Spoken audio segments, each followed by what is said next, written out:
All right, you ready to roll? Yes, sir. 3, 2. Hello, D-Gens. Welcome to Degenerate Takes. I, of course, am the Brofix one, AJ. Joining me, as always, man with the number, sportsbook whisperer, college basketball guru, daddy of the diamond. All hail the king of the links, the money train, Noah. How you doing today on this lovely, I guess, feast week, Thanksgiving week, rivalry week? I mean, Noah, we literally have 3 different names for this week on top of NFL Week 13 as well. It's a great week to be a sports fan, Noah. It's a great week to be a sports fan, I think I can say confidently. Yeah, honestly, no disrespect to like the MLB or anything like that, but this week is dearer in my heart than the sports equinox is, and the equinox is Wow. so cool, so awesome. But the thing with the equinox is meaningless college basketball. You got some good games sprinkled in, but a lot of meaningless. It depends on who's actually got balls with their scheduling. Shout out to the teams that actually schedule tough non-conference schedules in basketball. Seems like it's less of a detriment and more of a pro with basketball than it is in football. It's a much bigger gamble when you're playing a 12 game schedule in football versus a 32 to 35 game schedule in Yeah. basketball. Because with only a 12 team playoff, and we'll get to it, it's a lot tougher to justify quality losses. Whereas you get to March Madness and you're sitting at a 31-4, 31-5 record, and they're like, well, this is a 1 seed with their 5 losses because all their losses were quality. Quality Um, losses. I miss that term so much, Noah. no, but I love this is my favorite sports week of the fucking year. Um, Rivalry week in football, all the marbles for a few of the games. We got 4 or 5 games where it's a huge implications on it. You got rivalry games, weird things happen in that. A three win team plays a 1 loss team really fucking tough because they're their most hated rival. That's always fun in college football. Plenty of good NFL. We got the 3 Thanksgiving Day games. We got a Black Friday game, and then we pick back up with another Sunday slate. Fantastic. And then feast week, man. Feast week. This feast week is outside of March Madness and conference tournaments, it's the best thing. And it might even be better than conference tournaments. Better than most conference tournaments, I should say. Maybe not all of them. But feast week's so fun. You get all these teams from different conferences coming together, playing these tournaments. You get all these different ranked teams that wouldn't normally play each other, playing each other, facing off, and it's a hell of a lot of fucking fun. Um, Yep. so yeah, I would say over the equinox, I love this Thanksgiving week. Yeah, it's just Yeah, phenomenal. it's always a good week, and it has been very entertaining so far. Before we go any further, I do just want to take a moment shout out to everyone watching here on Rumble, over on YouTube, X, and TikTok. Y'all are the best. If you like what we're cooking, please hit those like buttons, hit the follow buttons. Does help us out a lot more than you know. But Noah, I'm glad that you're talking about Feast Week because I do want to start in college basketball, Noah. We do have some new top 25s coming out. Before we get into that, though, Noah, I do want to try something new here. I want to do, and it's kind of been popular on the internet, and I want to go ahead and step into this world, Noah. The blind resumes, okay? I'm sure you've seen them around. I think it's time that we go ahead. So I'm going to give you a blind resume of 2 basketball teams, and you tell me which one you think is overall better and ranked higher than the other, okay?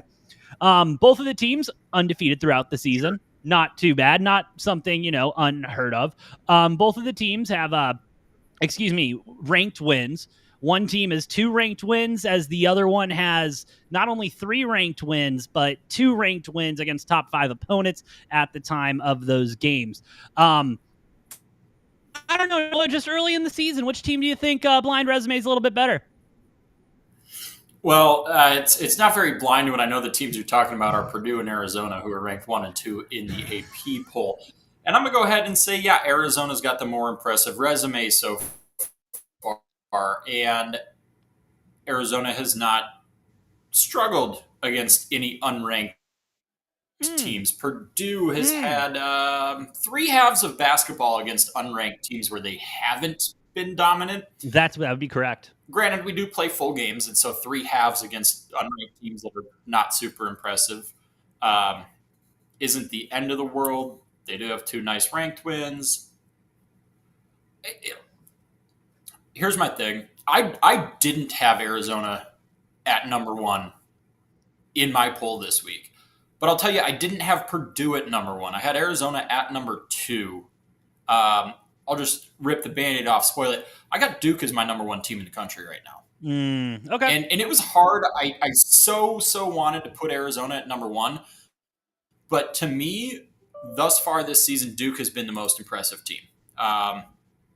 Not taking anything away from Tommy Lloyd and our Arizona squad that's looking absolutely fucking fantastic, going on the road to neutral sites. None of those games have been at home, by the way. No. None of those 3 ranked wins were at home. 2 on the road, 1 on a neutral site. You could, I guess, technically the UCLA one's probably considered neutral site, even though we played them in LA just because they weren't in their building.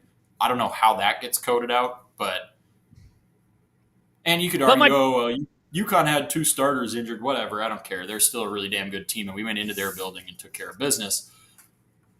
That being said, I got Arizona at 2. I do think Arizona's a better team than Purdue thus far. Purdue getting pretty much the lion's share of the first place votes. Arizona in there with 11, Houston with 4. That'll change after Houston just lost to Tennessee. But to me, Duke has been the most impressive looking team so far this season. But it's a slim margin. It's razor thin. I got Purdue down at, I don't even know. I might have moved them back into the top 5. I had them out.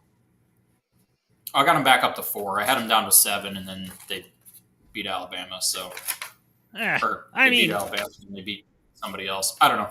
Either way, I had them down to 7. I only had Purdue at like 4 or 5 to begin the season, maybe 3. I can't remember off the top of my head. Dropped them a little bit. Brought them back up to 4, but yeah, Duke's my number 1, Arizona 2, Houston at 3, Purdue at 4, just to round that out so nobody's questioning, wondering.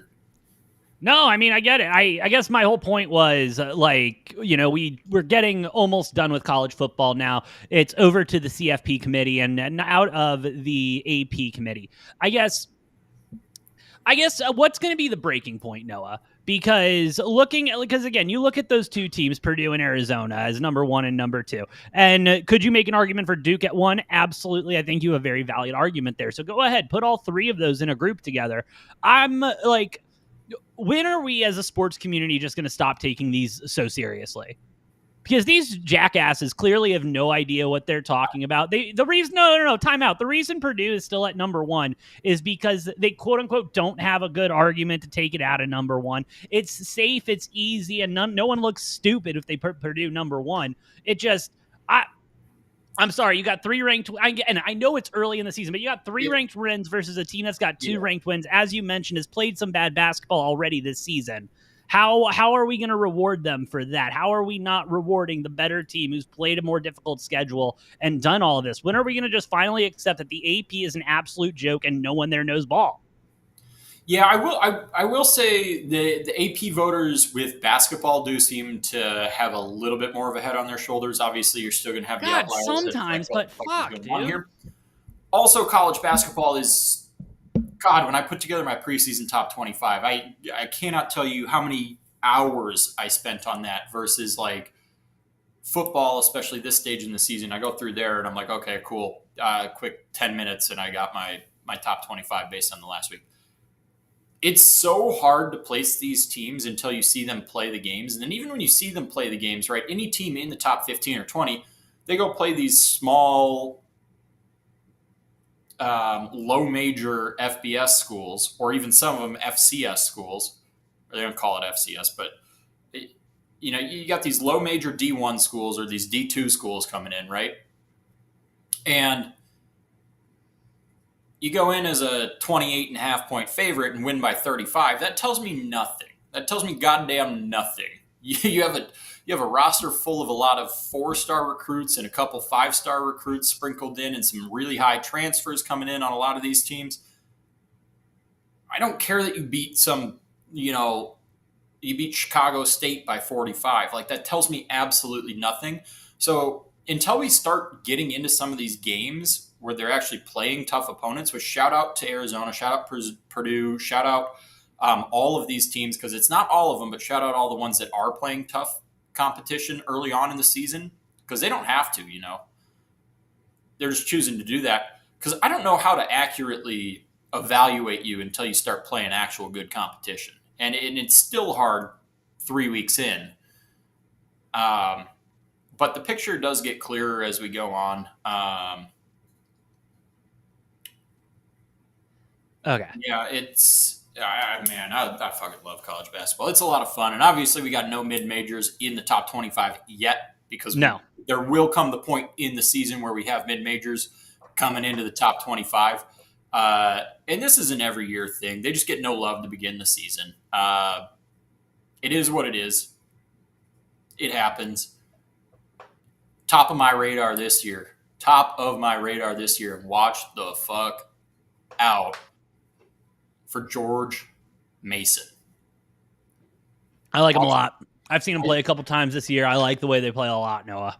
Yeah, and I think they might be undefeated at ATS this season. They're still not getting a lot of love with the lines. They're up double digits at halftime as a 5-point favorite today.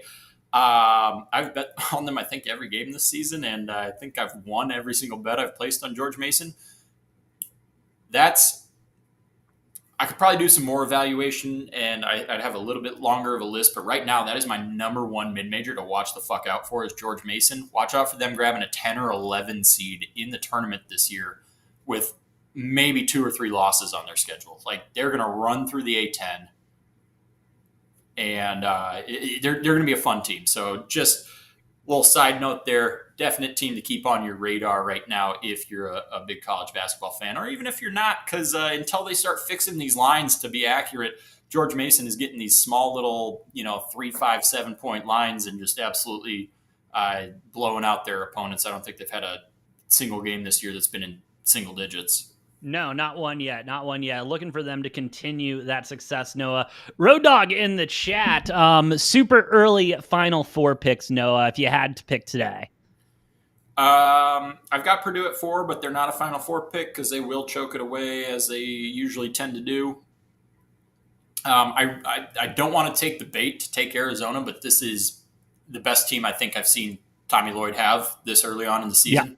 I just hope they're not peaking at the wrong time, but I don't think that's going to be the case because you got 3 freshmen in the starting lineup and already playing this good. I imagine Arizona, barring any injuries, will continue to improve.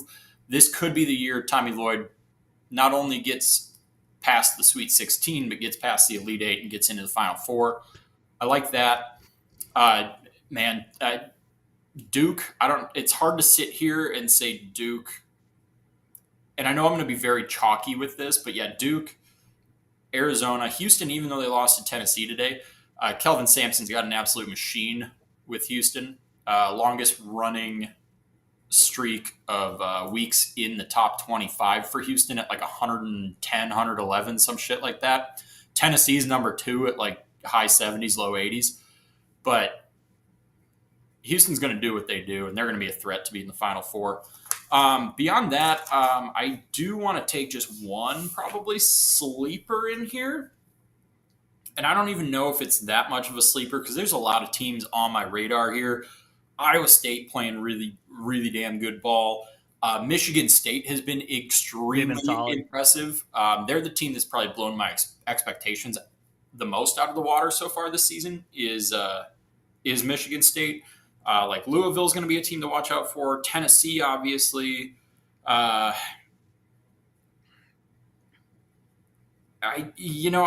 think like Ohio State's going to have a really good year, not a Final Four good year.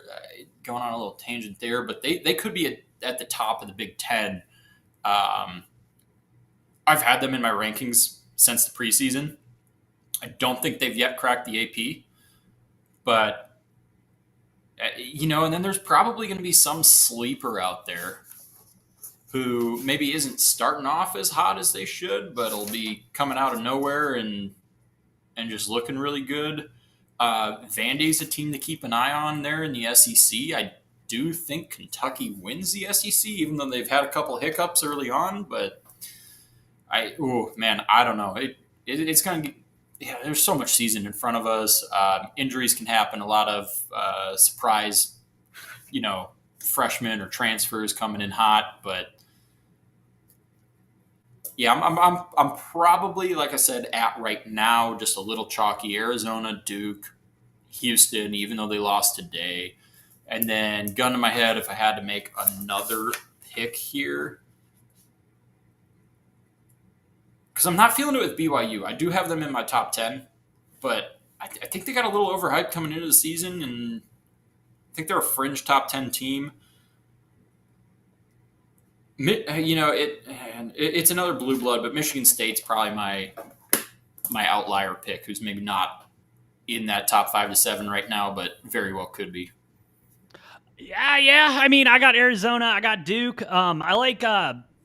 I got two other outliers. I mean, Arizona and Duke are the only ones right now that I really feel confident in still making the Final Four. I am still hyped on BYU. I've watched a couple of their games this season, and I like the way they play. I saw the loss they had. Who the hell was that again? That was UConn, right? Yeah, they lost to UConn by 2. I mean, I'm Oh, not overly concerned about that. Gonzaga looks pretty Gonzaga looks good too. fucking. That was going to be my other team. Gonzaga looks pretty fucking good right now, and I didn't see where did the AP put them this week. I don't think they have them. They have them at 12 right now, moving up I've got one them at spot. 5. I've got Gonzaga at 5. I think I came into the season with them at 19 or 20. I've got them all the way up to 5. They have been one of the 3 most impressive teams to me. Probably, I'm honestly going to say probably Arizona, Gonzaga, Michigan State have been the 3 most impressive teams to me so far through 6, 7 games through 3 weeks. It's a small sample size, but could this be the year where a team west of the Mississippi finally wins the national championship for the first time since '97 when Arizona last won it?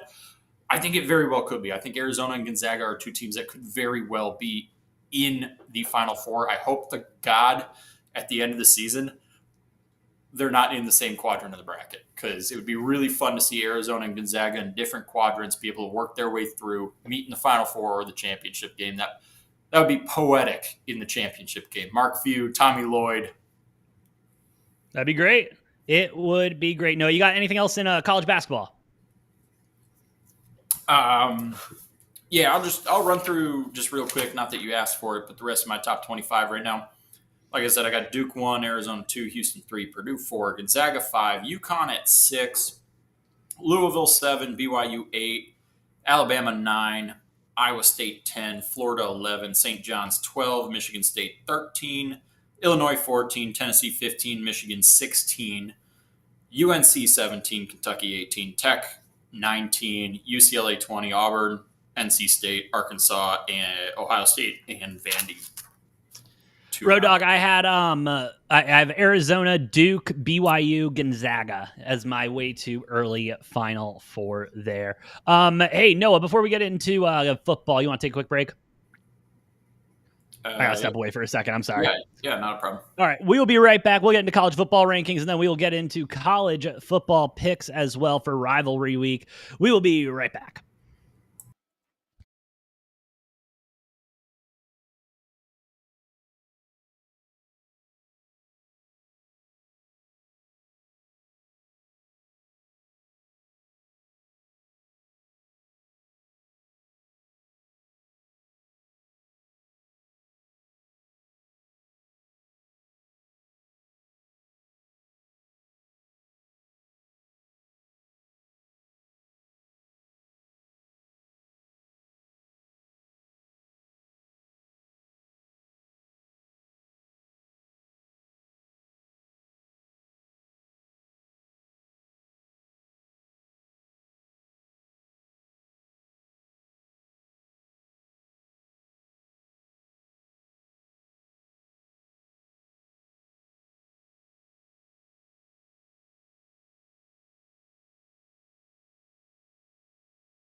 Good.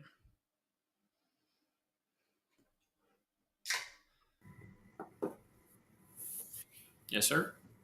In 3, 2, and we are back. What's up, D-Gens? Perfect One AJ here with the Money Train. Noah, you ready to get into college football? Let's do it. Let's do it. It's rivalry week. It's another week of the top 12. I guess the top 25 for the college football rankings.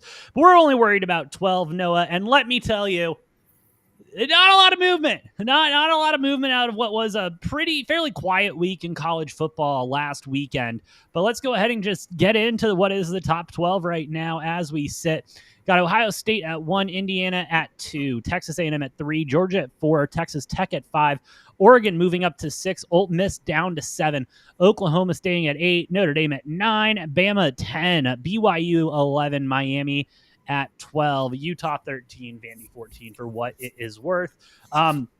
As of right now, I believe if I saw the graphic correctly, Noah, we'd be looking at BYU and Utah being the two teams out, correct? Yeah, which I think is consistent from last week. Yes, it is. And I mean, I don't know how you. I still. God, dude, I don't know how you can look at BYU and their resume and their schedule so far this year and say that they are on the outside looking in. They lost to Texas Tech. What do you want? That's at 8. So obviously, on the road. Noah, I agree with you. And I mean, outside of BYU, I think this is a fine list. Don't get me wrong. I think, man, it's a tough one. It's a tough one. Where do you sit with Notre Dame? Where do you sit with BYU? Where do you sit with Miami? I feel like, these teams here 1 through 5 are pretty much going to stay there unless Michigan beats Ohio State this week, which we will talk about in a little bit. But I don't know. I feel like we are fairly set going into conference championship weekend, Noah, outside of any crazy shit happening this weekend. Yeah, and you mentioned Notre Dame. Question is, what is the playoff committee value? And this is the question every week, I think. Do you care more about head-to-head, about resume, about what? What are the factors playing into this, right?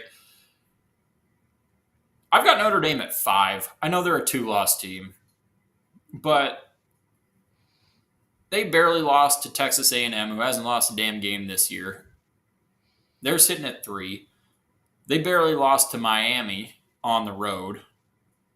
And what's Miami's at 12. 12? Yeah, I mean, I've got Miami at 14, so 2 spots lower, but Notre Dame's been putting literal belt to ass to everybody that they've been fucking playing lately. I mean, hung 70 points on Syracuse, who's not a great team. Let's call it what it is, but they scored 21 points before their offense took the field. Yeah, and this is very reminiscent in Notre Dame's case to what we saw last year, right? They lost to NIU week 2 of the season. It was like, oh shit, well, they can't lose another game now, or else they have 0 chance. And even if they go 11-1 with a loss to NIU, do they even deserve to be in? And then they made it to the national championship game. Notre Dame is doing the same thing they did last year, and they're hitting their stride at the perfect point. You tell me the last 5-6 weeks there's been more than 3 or 4 teams that have looked better than Notre Dame? No, bullshit. Notre Dame, and I know they're sitting at, according to analytics, about they're up to an 81% chance at making the playoffs. Should they win out? Crazy to me. There's no doubt in my mind that they shouldn't be in. Again, they've just been putting belt to ass, cruising through their schedule, which is very heavy on ACC teams, which are not very good because the ACC is not very good. But man, if Notre Dame was playing in the ACC, they'd be easily winning that conference, and we wouldn't even be talking about an ACC team, ACC champion not being in, because I don't think there's any doubt in my mind that Notre Dame right now would win the ACC against whoever the fuck they played in the championship game. That doesn't matter because they're an independent. But there's no reason Notre Dame should be out. The committee putting them where they are, I don't think they're going to get leapfrogged. I don't think they're going to get pushed out. They will be in. They'll probably be playing on the road, which whatever team draws one of those 5 through 8 seeds and is playing at home and has to play Notre Dame is not going to be happy about it, and rightfully so. If the playoffs were to start this week, Notre Dame would be playing at Oklahoma. Yeah. And then they would have be on the road at Ohio State. Well, and that's the thing too, right? You look at the 10, 11, 12 seed, not even the 10, the 11, 12 seed, right? You're either getting a combination of the American winner and James Madison, or you're getting potentially the ACC winner and the American winner, or you're getting no. But then that's where it gets tricky, because Miami needs a lot to happen to even make it to the ACC championship game. If Miami doesn't make the ACC championship game, then like what the fuck's going on there, right? Because right now the playoff committee in this graphic that you've got up, AJ, has got Miami being the ACC representative. Well, here's the thing. They need a lot. They need 2 other teams to lose and to win themselves against Pitt to make it to the ACC championship game. So the chances of Miami making it to the ACC championship game are like less than 30%. And if they don't make it there, yes, Miami is still alive for an at-large. But then you get into the real conversation of, okay, is Miami getting at-large over BYU, Alabama, Utah, Vandy, or Texas Tech if BYU beats Texas Tech in the championship game? And I think there's a chance, maybe 15, 20, 25%, but it's less than a 1 in 3 chance for me that the committee decides, oh yeah, Miami's in, that's fine. Maybe the win over Pitt does it. I don't know, but I'm not feeling it. I think Miami is going to be one of the first 2 teams out as an at-large if they beat Pitt, assuming they don't go to the ACC championship game. Because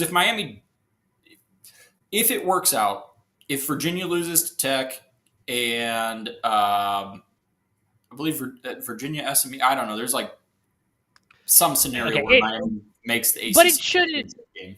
And if they win the ACC, if they make it to the championship game and then win the ACC in the championship game, I think Miami's in. I think they're in. I'll lock that in. I'm not worried about that because they get that extra game against a team with a winning record.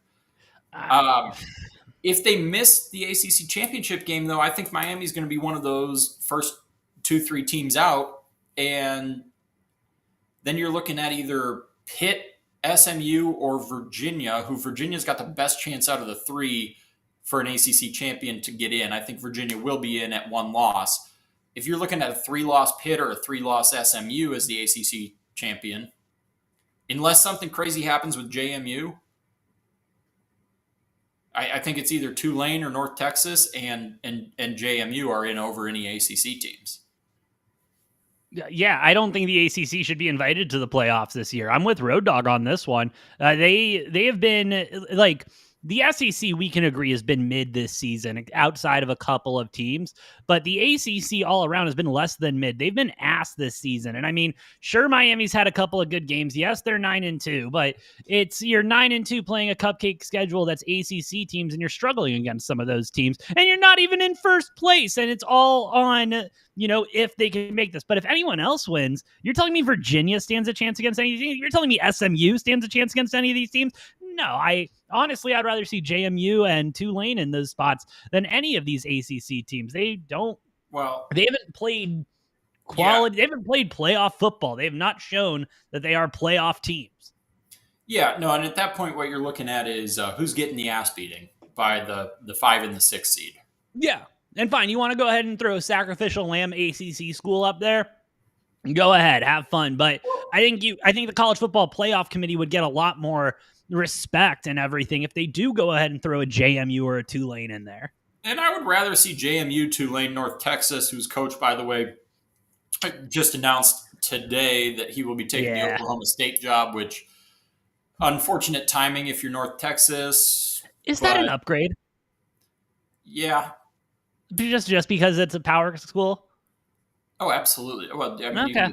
you can get so much better recruits. But if we're going to see a team get their ass beat, by like probably Georgia, Ole Miss, Oregon, one of those teams, maybe an A&M if Georgia beats A&M in the SEC championship game. I'd much rather see JMU or North Texas or Tulane get their ass beat than a sad Virginia team get their ass beat, or even worse, a Pitt or a SMU. Ugh. Not that I think Pitt or SMU are worse than Virginia, because I would take Pitt or SMU over Virginia at this point.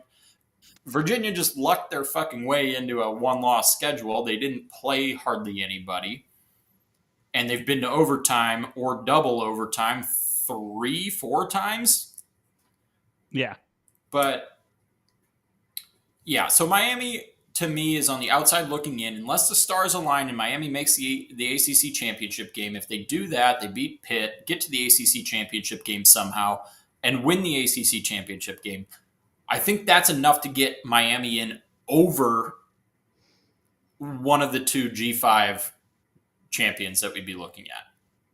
That's the only scenario I think ACC grabs one of the top 5 conference winner bids, because Miami is the only team who I think is ranked higher than North Texas, JMU, and Tulane at this point.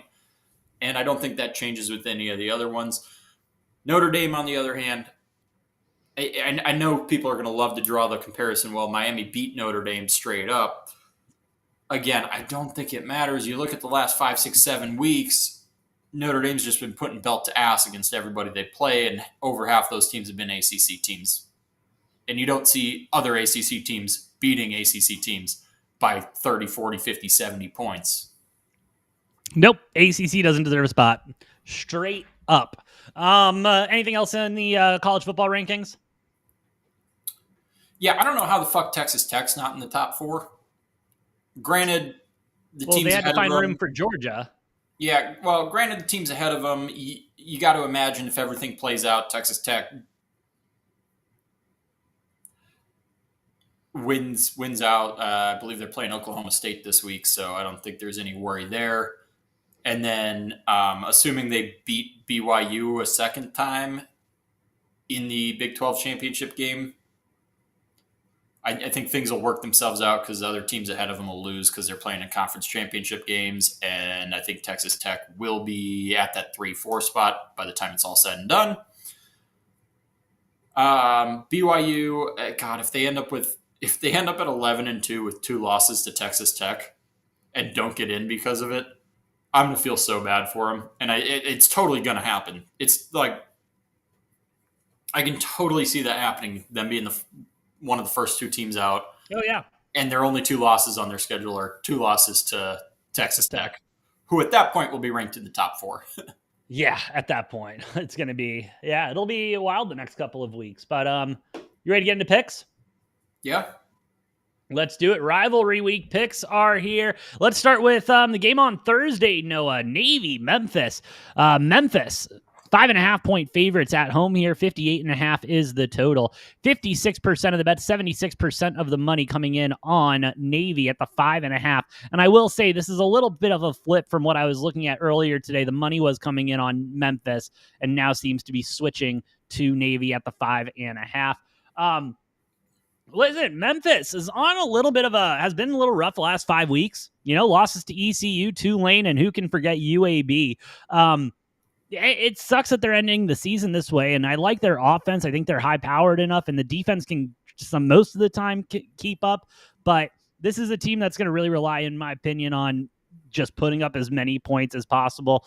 And Navy doesn't like to allow that, Noah. Navy doesn't really like to allow that. I think this defense is going to be able to grind it out, and the offense, is going to be disciplined and wait for their shot. Give me Navy plus the 5.5 here on the road. Yeah, Navy's got an opportunity to really muddy things up in the American. Oh, yeah. If Navy ends up in that conference championship instead of Tulane and North Texas, who are the 2 teams that are looking up there, going to get real interesting. And Memphis, I think, is favored for good reason in this one. Yep. However, this Navy team seems like they have some fire behind them, and I do like them to cover 5.5. I don't know if I like them enough to take them outright, but I think it's going to be a tight low scoring game, I would imagine. And we'll see. Navy's surprised me with putting up more points than I expect in quite a few games this season. So if Navy runs out of this one with a win, things will get real interesting looking towards Army Navy. They will. They really will. Next game on the slate, Noah, Ole Miss, Mississippi State. Ole Miss 7.5 point. Oh, excuse me. Yeah, Ole Miss 7.5 point favorites on the road here. 62.5 is the total. Where do I want to start on this one? 56% of the bets, 34% of the money coming in on Mississippi State. Like, am I supposed to like pretend Mississippi State's good? Is that like what I'm supposed to do, Noah? Like, I'm supposed to believe that they have a chance in this game? Is that like what everyone's thinking? Yeah, you got to get into the SEC, 5-6. Got to get into the SEC hypothetical mindset here. Where every team is really good. Okay, well, let's come back down to the real world where we live at, Noah. Ole Miss, belt to ass, Lane Kiffin. If he is going to leave, he's going to want to win always win the rivalry game on the way out, see if you can make a run in the playoff. Yeah, give me Ole Miss minus that 7.5. I'm not even thinking twice about it. Might bump it up to 13.5 just for shits and giggles. This is such an interesting game, though, because if Mississippi State wins this game, I think it pushes Ole Miss out of the playoff picture. Yeah. Oh, absolutely. At 2 losses, which is funny because Texas fans were bitching and moaning about how they should still be in at 3 losses. And here's all the proof you need to know that they shouldn't be in at 3 losses is because if Ole Miss loses this game, do you think Ole Miss is in at 2 losses? No. If you say yes, do you think a 3-loss Texas deserves to be in over a 2-loss Ole Miss?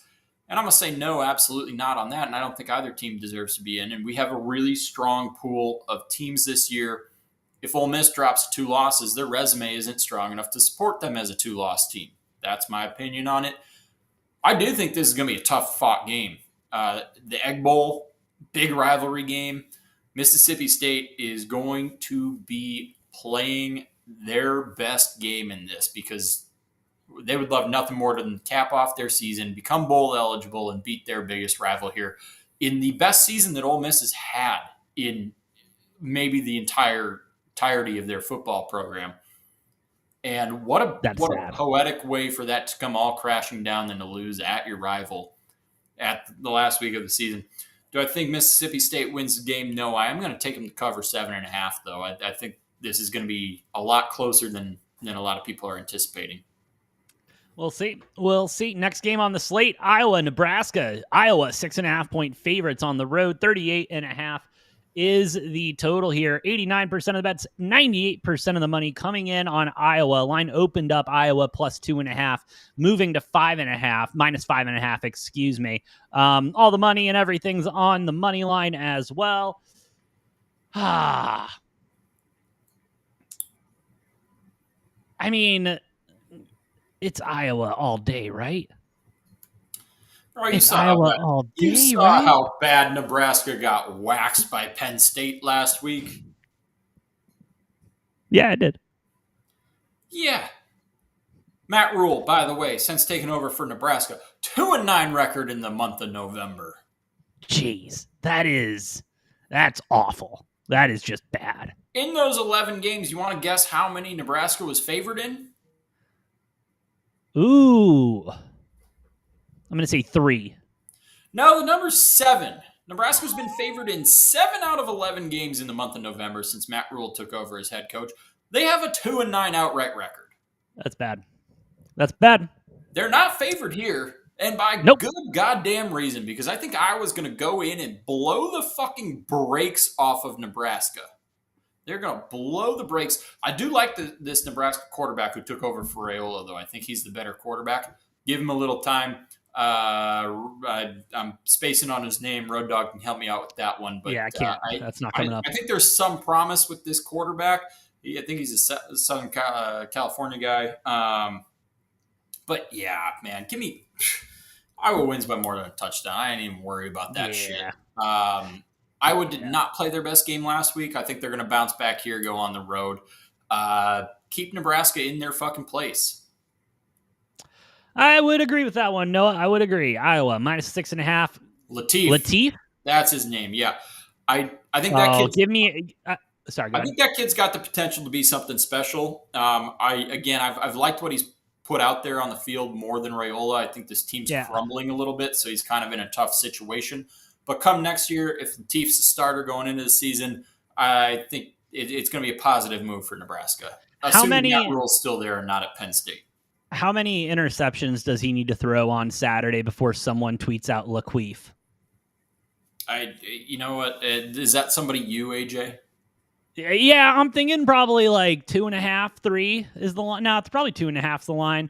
We start getting into Brock Purdy in the first half territory. Yeah, Laqueef might come out on Twitter, Noah. Just get ready for that, brother. Sure. Anyway, also, I will say this. I'm leaning on the under here, 38.5. I don't think Nebraska is going to score. I don't know if Nebraska is going to score, and so I'm taking the under in that game. Next one on the slate, Noah, we've got Georgia Tech. Georgia, 13.5 point favorites here. 59.5 is the total. 63% of the bets, 34% of the money coming in on Georgia Tech, plus that 13.5. What you got, Noah? God. I if I didn't have so little faith in Georgia Tech, Georgia has not been overly impressive to me. Like what they barely scored 30 points on Charlotte last week. However, I am going to take Georgia to cover the spread in like a 20-3 type of game. And I know Haynes King's been having a hell of a season. He's, trying to fight his way onto that podium to be in the top 3 for the Heisman. I don't think it happens, especially if Georgia Tech takes another loss this week. Yeah. If Georgia Tech finds a way to win, I think Haynes King's probably in that top 3 for the Heisman, just because he has had the best stats out of any quarterback, any player so far this year. But the problem with that is it doesn't matter how great of stats you have if you lose too many games and your competition's not that strong. I think Lamar won the Heisman on a 3-loss team, but Lamar was doing stupid fucking things. I'm going to take Georgia minus 13.5. I really don't love it, but I think we're going to get a really low scoring game here. Big time on the under. What is that at? 59.5. Yeah, again, I'm saying like 20-3, 23-3, some shit like that is my score prediction. So I'm way far off from where the books are putting the over under. So I'm huge on the under in that one. Excuse me. No, I'm on Georgia as well, and I hate that this is my analysis on this, but this is SEC versus ACC, and these are two very different divisions and two very different teams. I think Georgia goes ahead and takes this one belt to ass. I'm on the under as well, 59.5. That seems like way too many points. Like you said, Hayes King has been awesome this season, just not awesome enough.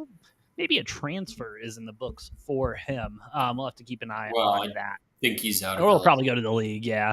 I was going to say, I think he's out of eligibility there. So yeah, that makes sense. Anyway, next game on the slate, Noah, let's go to Texas A&M. Texas A&M, 2.5 point favorites here. 51.5 is the total, Noah. Where is the public on this one? I think I know where the public's at. I forgot. This line has moved. Yeah. Well, yeah, Texas was 10.5 point favorites to open the season. I'm sure this was a line that was open to start the season. And they were started this week. Texas was 1.5 or 2.5 point favorites, depending on where you're looking at. Yeah, 54% of the bets. It says 100% of the money, but that can't be correct, considering 46% of the bets are coming in on Texas. So the public does seem fairly split on this one with such a close line, Noah. Texas will be better next year.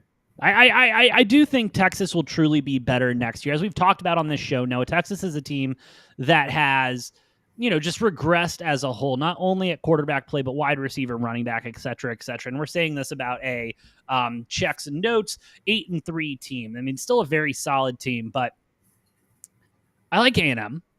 I like A&M a lot. You know what I like a little bit more than A&M, Noah? What's that? I like absolute utter chaos.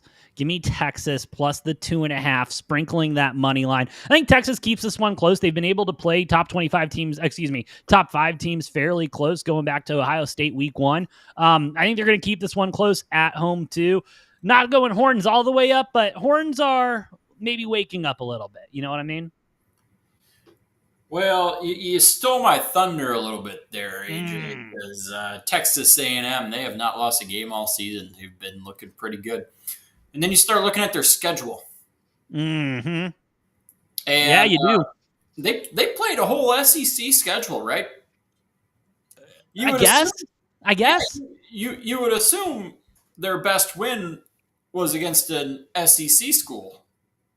Well, yeah, no, if you're undefeated in the SEC and 11-0 overall, I mean, your best would probably be in the SEC.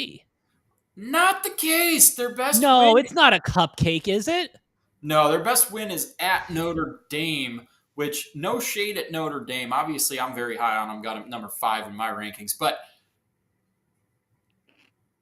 they got the same blessing that Texas had last year, where you play a whole SEC schedule and only 2 of those teams have a number next to them. Oh, they had one of those SEC schedules. Yep. So Texas, but it's A&M, the SEC, Noah. It's the SEC. It's different down there, right? Yeah. No, I'm sorry. Every team in the SEC is good. Good. Oh no. Oh, okay. I was about to say. You can't sit here and tell me Arkansas, Kentucky, even Missouri at this point, who was ranked for more than 2/3 of the season. Ranked so long for some reason. They came in with this high ranking, played absolutely nobody, got beat a couple times by ranked teams, stayed in the rankings. They're finally fucking out of it. No, A&M's had the biggest fluff fucking schedule this entire season out of any school in power conferences. And I'm even saying more than Ohio State and more than Indiana, who have not had tough schedules by any means.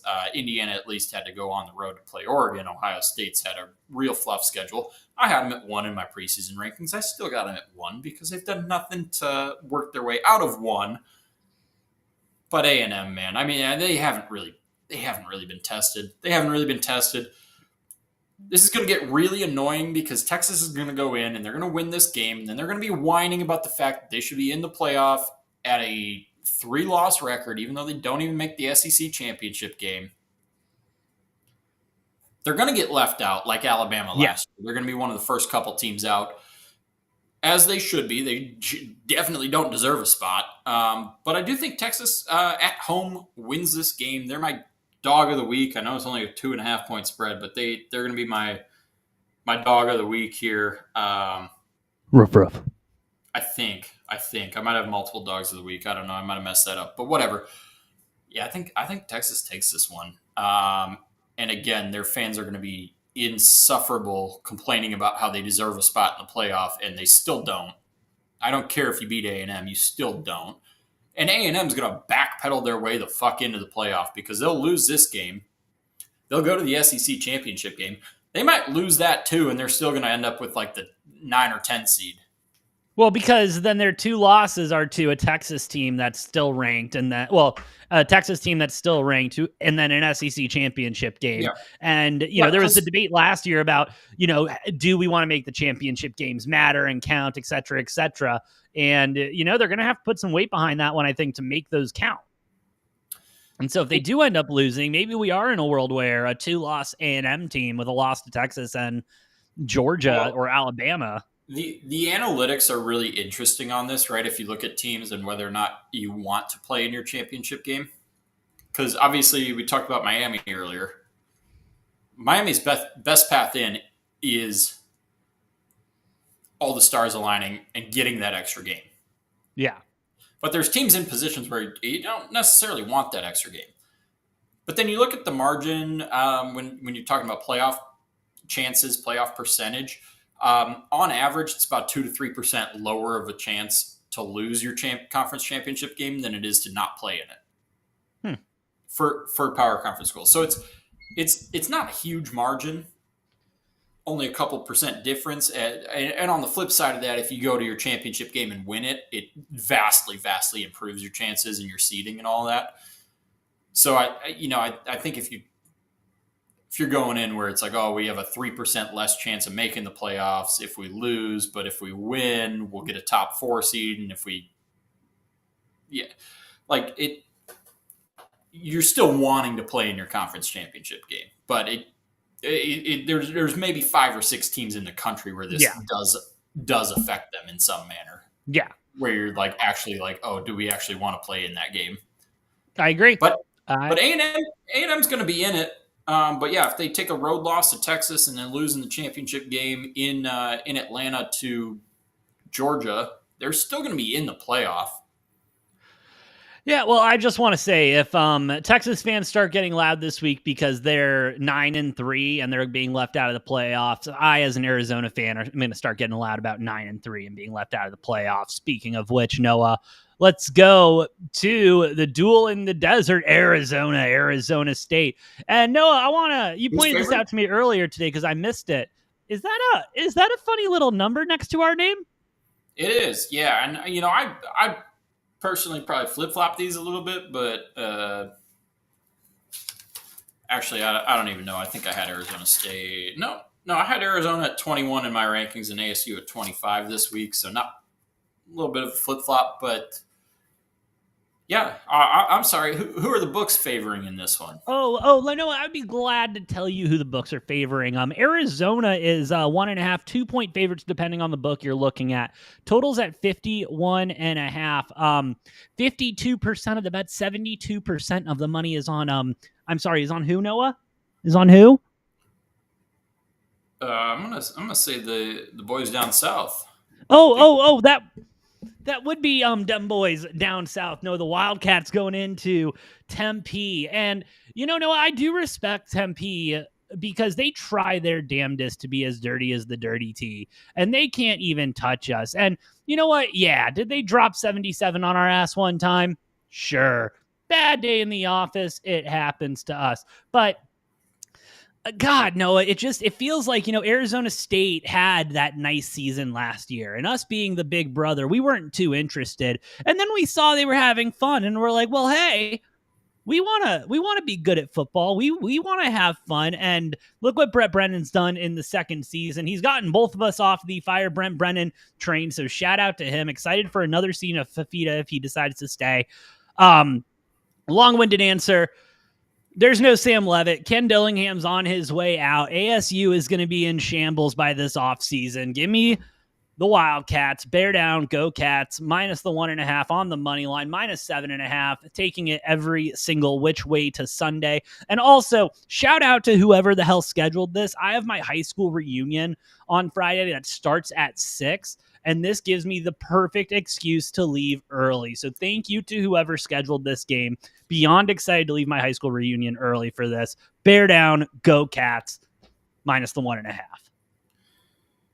Yeah, it's going to be an interesting one. Cats have been playing really good. Could easily be 10-1 right now instead of 8-3. Easily.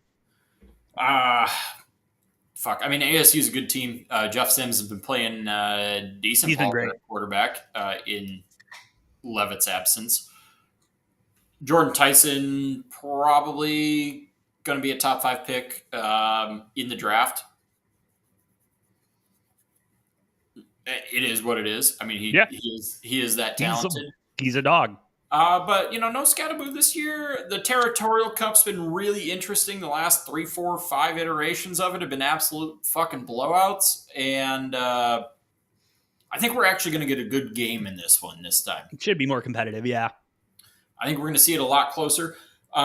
Over-under is entirely fucking too low. Like, do they not know what game this is?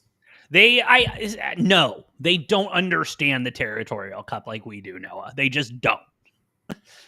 Yeah, there's no way this sniffs anything under 50. So over 48, 49, whatever the fuck it is, 50 depending on the book. It slammed the over for me. I'm taking Arizona. 1.5 is fine for me. I'm okay with that. I think I think the Cats do come out on top on this one. And best thing about this is you got your Friday slate here, right? And you got an hour and a half between when Texas and A&M kick off, and then the only other game after that is Arizona State. So there's going to be a lot of eyes on this one. It's going to be a lot of fun. I do think it's just going to be a high-scoring fucking shootout from both teams, but the way Arizona's defense has been forcing turnovers, the way we're number 2 in the country pass defense-wise in yards per pass attempt, I'm looking for that to be a huge factor here. I think we intercept Sims a number of times, and there's going to be a lot of footballs on that sword. There's going to be a lot of footballs on that sword. Baby. And if Cam Scatterbo is still on the Sun Devils, I think they probably win this game because our run defense on the flip side of that has not been great. But I don't know that ASU's really got too much of a run game this year, and I think Arizona comes out on top. Noah Fifita going to do his thing. Hope he comes back next year. He's already pretty much got almost every passing record, for this, almost every school record passing wise, and let's just let him just unleash next year and keep going. Let him eat. I wanted to say one more thing about Arizona. Oh, if we haven't played them yet in basketball, right? No, not yet. No, okay, I didn't think so. So if we beat them, we would then have an opportunity to sweep them in basketball and baseball. And football, and then wait for baseball. Okay, just wanted to make sure. Yeah, as it usually goes. I like to remind myself of how that stuff usually goes, and to any of the ASU's fans listening, bear down, go Cats. Next thing on the slate, Noah, let's go to start our Saturdays off. Game day is there. Big Noon is there. Everyone is there because it is the game, Noah. The game. I'm not going to do that joke. That joke won't hit. Ohio State, Michigan. In the big house, in Ann Arbor, Ohio State, number 1 in the country, -9.5, 44.5 is the total. Public, 51% of the bets, 57% of the money coming in on Ohio State minus that 10.5. Worth noting, line did open up at 5.5, up to 10.5, 9.5 at some books, depending on where you're looking. But all of the money on the money line here, 94% of the bet, 65% of the money coming in on Ohio State. I don't think there's an argument. I like, if we look at the season, we look at stats, you look at all of that, Noah. On paper, I don't think there is anything that says Ohio State is not the better team over Michigan. You blind resume it, you do this, you do that. Ohio State has been playing like national champions all year long coming off of that natty run, and they're looking to be poised to make another one. Yeah. However, isn't it the damnedest thing that the one thing Ryan Day is continually thought about being put on the hot seat because he can't win this game? Well, Noah, going into the playoffs last year, we were talking about, well, Ryan Day either wins a natty or he's gone, because you don't lose to Michigan as many times as he has and have the seasons that you have and not come out with a natty if you lose to Michigan. Yeah, I believe last year, AJ, I said going into the playoff, I said if Ohio State loses to Tennessee in the first round, Ryan Day is fired. Yep. And I said, that's right. We did a progression. Yeah. Yep. And I said last year, I said I think if he beats Tennessee, he's going into the season on the hot seat, but it's enough getting through the first round. And then, of course, they just blew their way through the entire playoff schedule. And nobody at Ohio State really was talking about the game anymore, or the history of the game. Now, Michigan fans have not stopped harping on that since whenever, which is fine. Ohio State hasn't beat Michigan since 2019. Ohio State's been favored in the last 4 matchups of this game and have lost all 4 of them. Ohio State coming into this one favored again.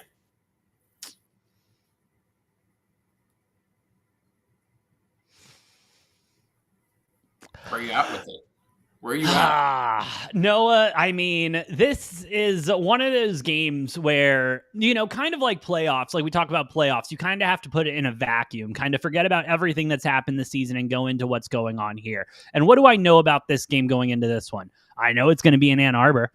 I know all of the Michigan men and women out there are going to be up for this game because let's be real, this is all they really have to play for. Now, is there an interesting argument regarding playoffs if they win this game? Sure, but I don't know if we'd be able to get there. I love chaos. I love chaos. And more than anything, I love having conversations about Ryan Day potentially being fired from Ohio State because he loses this game so consistently. I am taking Michigan plus fine. I know. Ryan Day, you won the I national know, but it's fun to have the year. conversation. It's just fun to have the conversation, Noah. I will take Michigan plus the 10. I do think that is too high. I just think that's too many points in this rivalry, what we've seen over the last couple of years. With that also being said, I am just a little concerned about Bryce. Which Bryce Underwood are we going to get this weekend? Are we going to get the one where he's dynamic and he can throw the ball and still get it done on his feet? Or are we going to handicap him with the play calling? Like, what's going to be the Bryce Underwood we see here? I say let him loose. If they let him loose and let him do his thing and let him run this offense, Michigan's going to win this one outright. And I am going to sprinkle a little bit on the money line here, plus 350 for those of you curious about it. But I do like Michigan plus the 10. Just too many points. Give me Ohio State in a fucking blowout in this one. Blowout. It's been a lot of years brewing, a lot of years coming. Again, they've been favored in the last 4 and have lost all 4 of those. It's a little bit different. And Michigan has looked not impressive to me the last however many weeks. Yes, they haven't been losing, but they have not looked like an impressive football team on the field. You tell me a team who escapes with the 2-win or a 2-point win against Northwestern is going to be able to hang in this. And I know it's it's a massive rivalry game, maybe the biggest one. Michigan's going to be playing really hard, but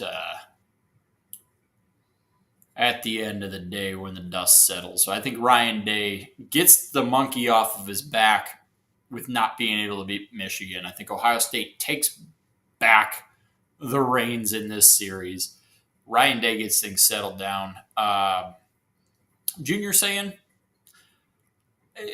really good season. He's been putting together as a freshman. I don't think it's Heisman worthy. I don't have him personally in my Heisman conversation, but I know he's in there nationally. He feels like a great system quarterback where he's doing everything he needs to. He's not making mistakes. He's taking care of business. And then you just look at the weapons Ohio State has. How do you play defense against that? How do you fucking play defense against all the weapons Ohio State has at running back and wide receiver? It's so damn hard. I do just want to say we've asked ourselves that same question the last however many years. Yeah, and you know what? I think this is the year that breaks the spell for Ryan Day, that gets him over that hump. And I don't think we're going to be talking about Ryan Day on a hot seat for years to come, because I think he finally gets past that roadblock of Michigan, which has been really weird that's been there, because Ohio State's been ranked higher. They've been favored in the last 4 matchups, and Michigan has won each of the last 4 matchups. Ohio State gets it done. They get it done. Ryan Day gets it done. Shuts people up for a little bit, at least until next year. But yeah, give me Ohio State. The spread's really high on this one, but I don't care. Ohio State has just been so good and so sound all season. That's why they started the season as my number 1. They haven't moved off of that. And I think they take care of business. And then it's on to Indiana, which will be a really fun one to handicap. Yes, it will. I'm excited for that if we get that. Next game on the slate, we've got Miami, Pittsburgh. Lots of implications here in the ACC. Miami 6.5-point favorites here. 51.5 is the total. 19% of the bets, 35% of the money coming in on Miami. What you got, bud? So I take back what I said earlier. Texas is not my dog of the week because, bam, hammer time, hammer time, hammer time.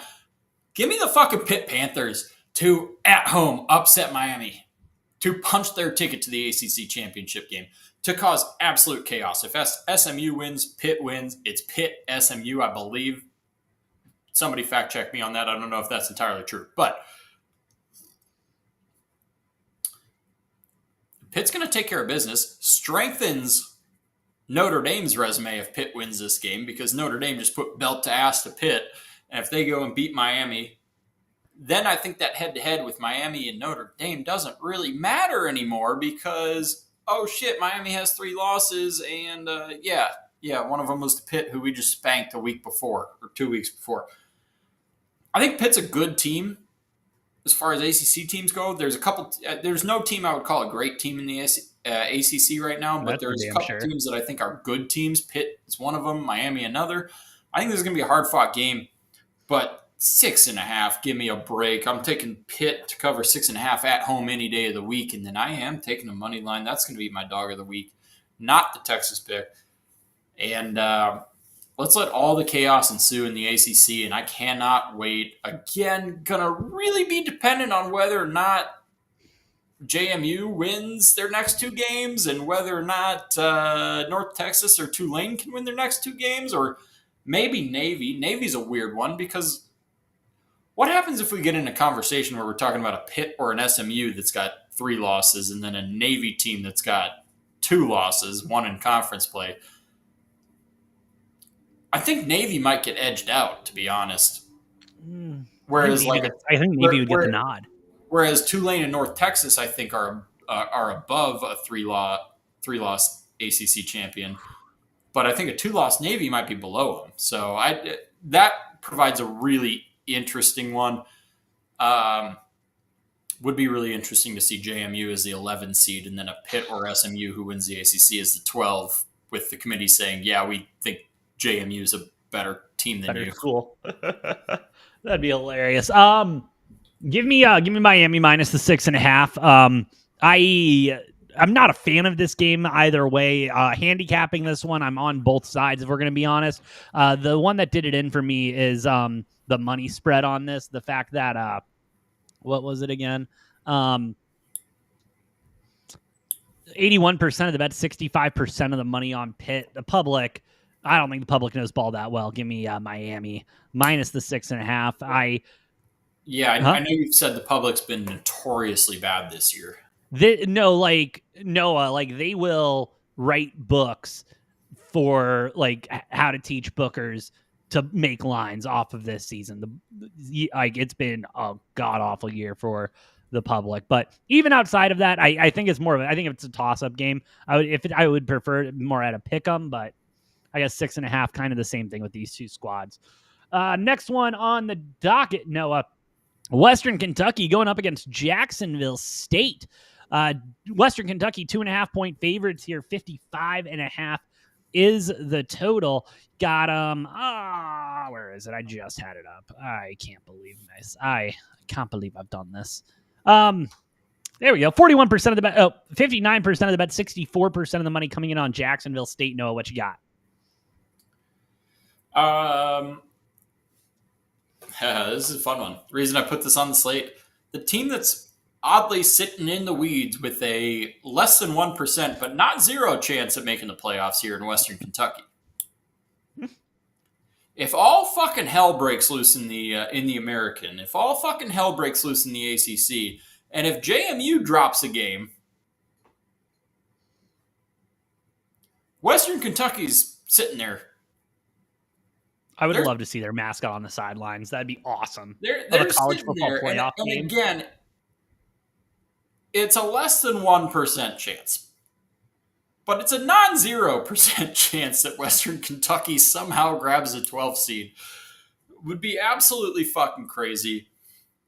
They're 2.5-point favorites going into Jacksonville State here.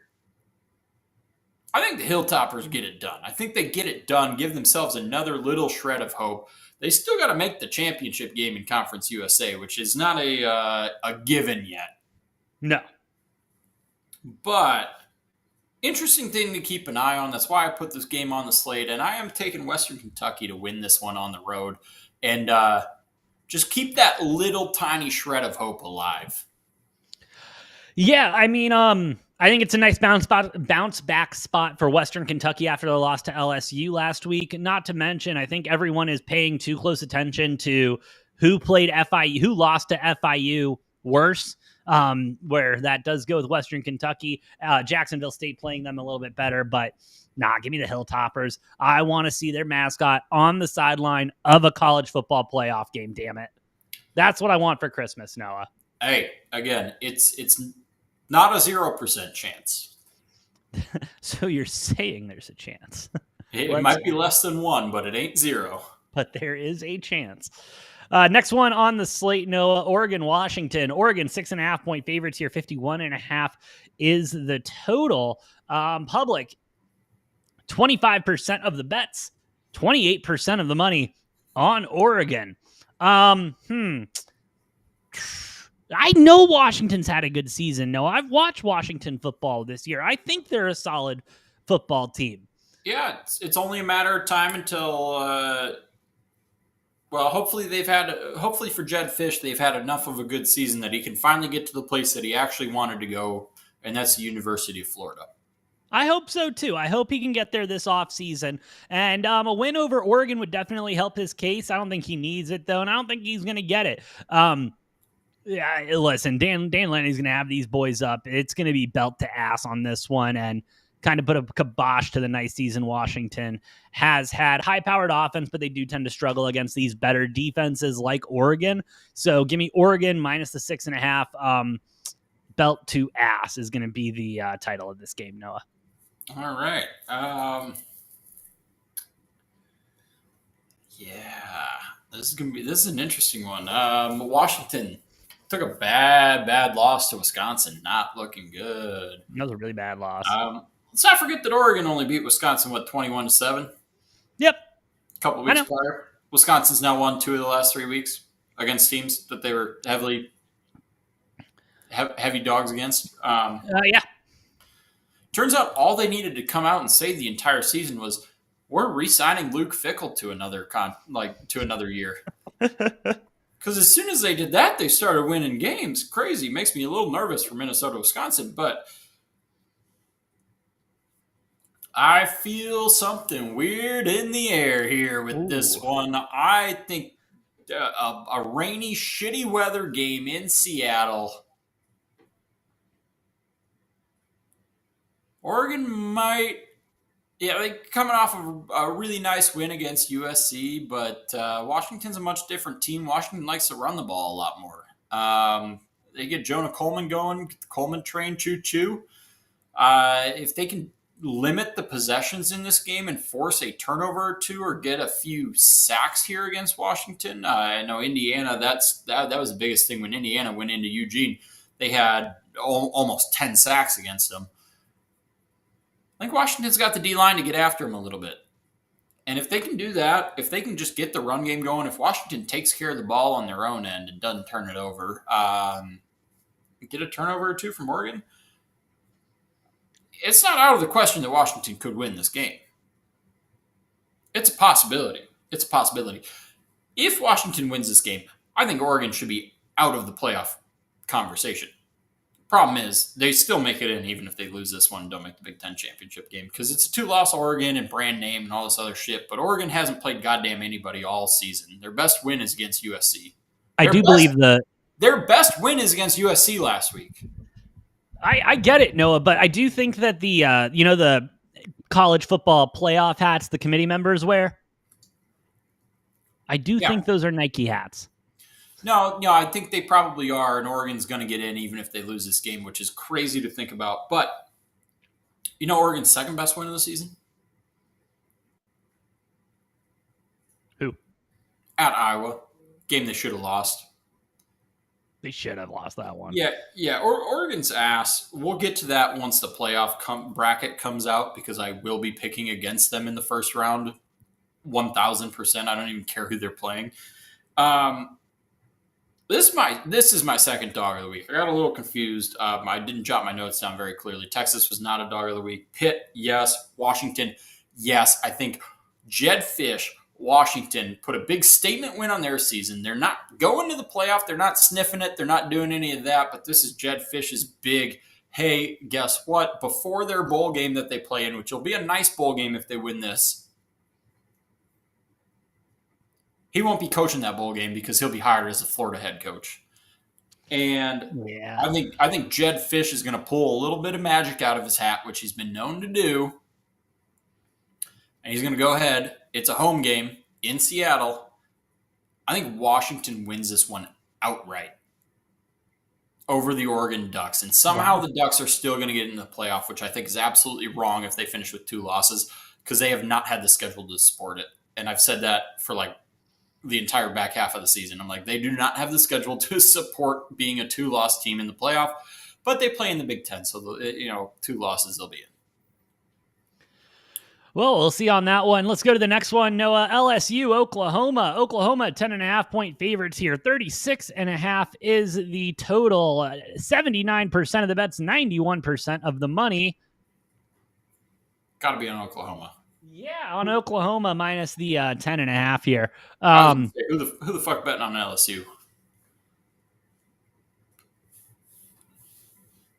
That'd be me, Noah.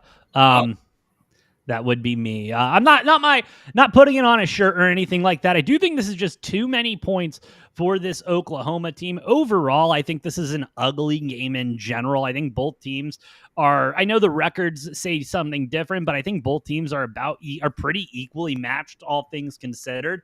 I'm taking LSU plus the 10.5. I just think it's way too many points. I think Oklahoma wins this one. I think they win it by a touchdown. They might win this by a touchdown and a safety, but I don't think they win this one by 10.5. Yeah, I gotta disagree with you fully there. I think knew Oklahoma is by a country mile the better team here, and 10.5. I'm not even worried about hanging that on the at home for Oklahoma. If this was at LSU, maybe different story, but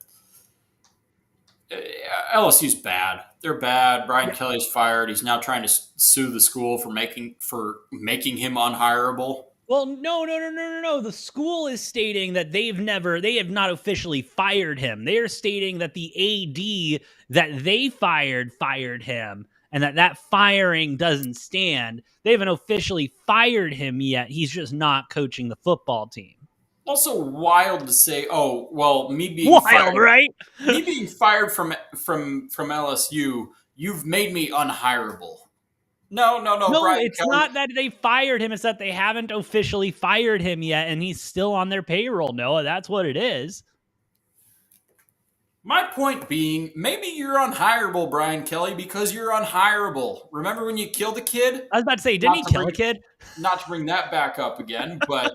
But no, we should remind people, Brian Kelly killed a kid. That's why I always bring this back up, because, yeah, Brian Kelly killed a fucking kid.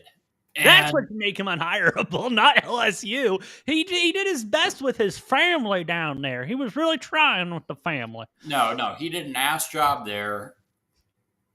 Left a better situation at Notre Dame, to be honest. I know the resources are probably a little bit more at LSU, but very marginal.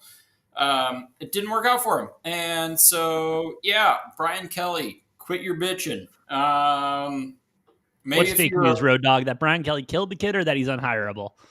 Maybe if he were a better head coach, he'd be hireable, but doesn't matter. We're not talking about Brian Kelly. He's not with the program anymore. I think Oklahoma at home takes care of business in this, and in doing so, stamps their ticket to the college football playoff, because that's what's on the line here for Oklahoma. Yeah. You win this game, you're in. You lose this game, you're out. And so I think Oklahoma is going to I know they're going to know that going in. And Oklahoma's going to come out and play a really, really damn good game. LSU's really not got much to play for at this point. So, shout out Road Dog. Anyway, sounds good. Noah, let's move on because we can't get out of the SEC. I will say this was the second easiest game for me to handicap behind Arizona ASU. Vanderbilt, Tennessee. If my computer would like to work. There we go. Vanderbilt. No, excuse me. I read that wrong. Tennessee, 3.5-point favorite. 65.5 is the total. 53% of the bets, 45% of the money coming in on Vanderbilt. So the public pretty split on this one. I'm not, Noah. This is Vandy all the way. Give me Vandy on the money line. I really wish McCormick was in the chat right now so I could tell him how much Tennessee just isn't good this year. And I hope he's lurking. I hope he's somewhere and he just hasn't popped out in the chat yet. But this is like, again, they're propped up by the fact that they play in the SEC. They're 4-3 in the SEC, which has been mid all season. Give me Vanderbilt on the money line. Yeah, simple as that, Noah. Also, give me the over 65.5. I don't know why. I feel like this one's going to be high-scoring affair. So I can't quite get there with the 65.5. I know Tennessee loves to score a lot of points, but you know what? I got a third, fourth dog of the week, whatever the fuck it is at this point. Yeah, give me Vandy on the fucking money line. Vandy's going into Tennessee, into Neyland Stadium, into Rocky Top, and they're going to come out with a win because Diego Pavia, he wants it. Vandy's going to be in a tough position where they win this game. They're at about a 50-50 chance at making the playoff, depending on what happens ahead of them. Again, Diego Pavia believes he's winning the Natty this year, and you can't tell him any different. You can't tell him that, but the College Playoff Committee can tell him that when they have Vandy as one of the first three teams out. Doesn't matter. Vandy is the better team. They have been the better team all season. I know they're playing on the road in Neyland, tough environment. Vandy's going to go in. They're going to win the game because Diego Pavia doesn't fucking care about a tough environment. Diego Pavia cares about, I'm winning this fucking football game, and he's going to do it. And he still thinks they're going to win the national championship game. And until they're mathematically eliminated, I've absorbed the belief that Diego Pavia has, man. Vandy, go for it. We'll see what happens. I think they win this game outright. I think they maybe win this game by 10 or 12 points, maybe 14, 15, 18. I don't know. I don't know if it's going to be a full belt to ask, but I think Vandy could absolutely command a win in this one. I think they might at least, undo the belt and take it out. You know what I mean? I don't know if it'll be too ass, but they'll at least have it ready, Yeah, but I'm right there with you. I think Vandy goes into Knoxville, takes this one. Might be a close game. Might not be a close game. But I do think Vandy's going to get it done. And watch out for Diego Pavia to make a big statement 2 weeks in a row to be like, hey, don't leave me out of this Heisman conversation. Give me that. I want that. Because he had a couple not so great games and a loss to Texas and the one before that. And then had a phenomenal game last week, and don't be surprised if Diego Pavia is like, hey, don't forget my name. Don't forget my name. Do I think he still finishes in the top three and is on that podium? No, probably not. But if he has 500 all-purpose yards and 7 touchdowns in this game, that door might be reopened. It might be. Would like to see it. I truly believe you put this game on the slate just because you want to watch the ACC burn to the ground, Noah, and I am okay with that. I want you to know that. Next game on the slate, Virginia Tech, Virginia, 8.5-point favorites at home. 53.5 is the total. You want to? Oh wait, no, this part's funny. 70% of the bets, 98% of the money on Virginia Tech plus the 9.5. You're joking, right? You're joking. Have you watched Virginia this season? Yeah, I've also watched Virginia Tech this season. And let me tell you, Noah, it's two sides of a shit coin, but one side's a little bit cleaner. Yeah, that's fair. And, yeah. How do you feel about the 8.5-point spread, though? That's what I want to know. Because ain't that the definition of being put between a rock and a hard place? I like, and everyone's betting this game like James Franklin is going to be putting on the headset and bringing in recruits this week. Like I don't get. Throw James Franklin out there. throw them out there just for the game, just for the play calls. Maybe they have a chance. I looked at this game. I looked at the numbers, and it's coming down, unfortunately, again, to the public. And don't get me wrong. Do I think Virginia should be 8.5-point favorites to anybody? No, not at all. However, opened up at 11.5, now down to 8.5, 9.5 with all the money on Virginia Tech. Reverse line movement. That's how I had to get down to it. Give me Virginia minus the 8.5. I hate this game. I hate everything about it. And I'm not a fan of you for putting this on the slate, I'll be honest. Well, cry me a river, because I think this is an easy pick. And my pick on this is Virginia Tech plus 8.5. I love where the number's at, 8.5, because what would be the most fitting way for Virginia to wrap up their regular season? Lost to Virginia Tech. Another goddamn overtime win. Oh. Another goddamn overtime win. Let's make it 4. Let's make it 4 out of our 11 wins are in overtime or double overtime or however many overtimes this takes. If this game goes to overtime, Virginia Tech automatic cover for the 8.5. Yeah. So I'm loving that 8.5 line. That's exactly the number I wanted at. What more fitting way for this to go to overtime in Virginia? Whether they lose or win, I'm celebrating. I don't give a fuck. But if they win a 4th ACC game in overtime, they'll go to the championship game. And if they win that championship game, they'll be in the playoff.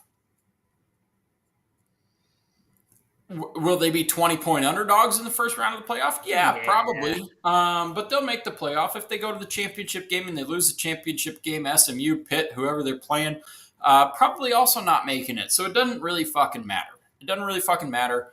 If Virginia does lose this game, their season's done. Their season's done. They're cooked. But 8.5-point spread, I'm okay taking Virginia Tech on that. Let's see what happens. And I love it because, watch this game go to fucking overtime.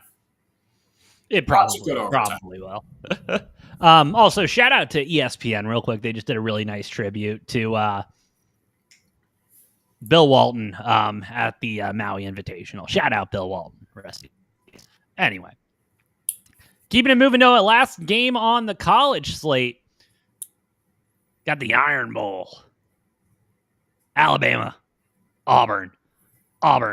6.5-point favorites on the road here. 46.5 is the total. 65% of the bets, 45% of the money coming in on Alabama.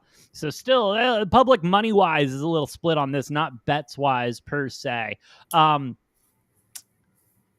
ahead. What you got in this one, Noah? Hey, oh boy. You sure you don't want to go first here? I can't hear you. Hold on. Say something. I said, you sure you don't want to go first here? I think AJ's headset disconnected or something. I don't know, man. Say something again. Well, I'm just going to talk whether or not you can hear me. So, Iron Bowl. Crazy rivalry here. Nick Saban, I believe the only stadium that he had a losing record in, which is absolutely wild. I think it went like 4-7 or something like that, some shit like that. Iron Bowl's it's a different beast. It's a different beast. I know Auburn's been absolutely ass this year, but 6.5 points. I wish it was 7.5, 8.5, but I will be taking Auburn to cover 6.5 here, and we'll see what happens. I know Alabama should absolutely win by more than a touchdown against Auburn, but just shake your head if you're done. I can't hear you at all. Yeah, I don't know. I'm on Auburn to cover the spread. I might sprinkle the money line a little bit because crazy things do happen in the Iron Bowl. They do happen in Auburn, Alabama. Okay. I'm on a. I don't know what Noah just said, but I am on a. My notes for this one are. I found these notes kind of funny that I wrote for myself. Bama's offense and defense. I think that they've developed nicely overall. This has been a team that has slowly grown into itself over the year and started off rough, and I think have proven to be very good. Auburn, on the other hand, I truly think they'll need another kick six to win this one. I do think it'll be close. I think it'll be within a touchdown, but I think Bama will be able to win by that touchdown. Going to take Bama minus the 6 on this one, staying away from the total. But Noah, I do not know what's going on with my equipment. I did just move, so there is very possible that there is some loose wiring and such. But we got through the college slate, so let's go ahead and call it a night. Text me your NFL stuff, and I will be live. We're not going to do full shows. This is our last show that we are doing together for this week, but I will be live throughout this week in the morning for picks in college basketball and the NFL as that goes on. Noah will send me his picks, and so we will have all of the picks. But hey, thank you all for listening. Thank you all for watching. Shout out to everyone here on Rumble, over on YouTube and X. Y'all are the best. If you like what we're cooking, please hit those like buttons, hit the follow buttons. Does help us out a lot more than you know.